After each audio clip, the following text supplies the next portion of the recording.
probably associate Malorian Arms with Johnny Silverhand's massive hand cannon, and this 14mm or 5.77 Nitro Express beast that the Rockerboy commissioned to fend off cyberpsycho fans is iconic, but Malorian does much more. The .42 caliber Overture revolver is one of their more uninspired pieces of iron.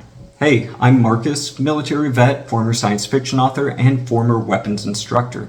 I usually talk about fictional weapons, but this channel is focused more on the lore of cyberpunk and stuff, and in this case, the lore of fictional weapons. So let's explore Malorian Arms, their history, and some of their fun weapon designs.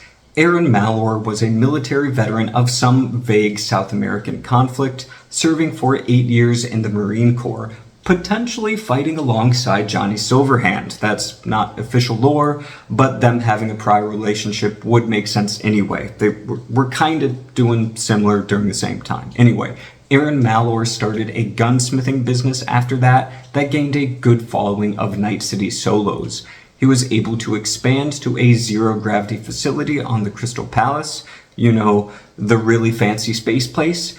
So he was really good. But about 30 years before Cyberpunk 2077, he pretty much stopped putting out anything new. We don't know why, canonically. So let's go over some of his designs before that. As a manufacturer with a reputation for heavy firepower, he didn't use gunpowder too often.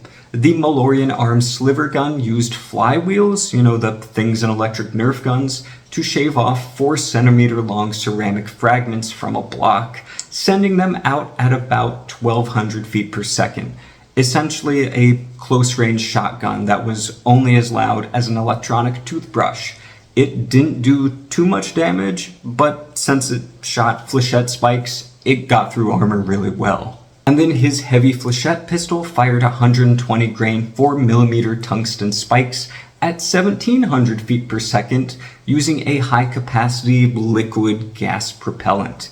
Eran Malour really liked unconventional designs, and this thing shredded armor, but could only be fired by someone with the right safety chip in a bracelet or implanted. Really cool design, and I think we're starting to see some inspiration for Silverhand's gun. Next up is essentially a larger submachine gun version of Silverhand's pistol. At least they both fired a similar 14mm round. This was designed for at least somebody with 2 cyberarms and reinforced muscle and bone, but more for full body conversion cyborgs. Which, side note, Cyberpunk Red just dropped those rules for them, and I'm pretty excited about that. Anyway, the Malorian Arms 3600 Super SMG was pretty inaccurate, but could crack heavy armor at point-blank range, so was useful. He also partnered with Beretta to make a more traditional submachine gun round with a 3-round underbarrel grenade launcher. The launcher was also sold separately by him. All because Eran Malour really likes firepower. The last SMG before we get to his biggest gun, his sub-flechette gun. This thing was based on the German Space Magic G11, which I talk about regularly on my other channel, and it fires a 10mm round that is itself packed with 6 steel penetrators that shred through armor.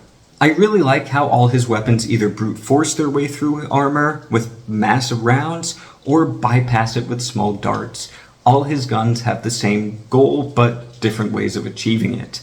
And the big gun, the Malorian Arms assault cannon he made specifically for legendary solo Morgan Blackhand, the only rival Atom Smasher really had. This thing might sound familiar. It fires 75 caliber smart grenades using a low power charge to keep recoil easy, and these projectiles were actually rocket-powered laser-guided micro-missiles similar to smart bullets with fragment-doped explosive gel warheads. Since its low recoil, this thing is made of carbon composites that make it incredibly light. It's a Warhammer 40k Space Marine bolter, but if the Imperium didn't fear technology. This video was a lot of fun to make, research, all that, and if there's any other things that are cyberpunk or sci-fi lore related that you're interested in, let me know.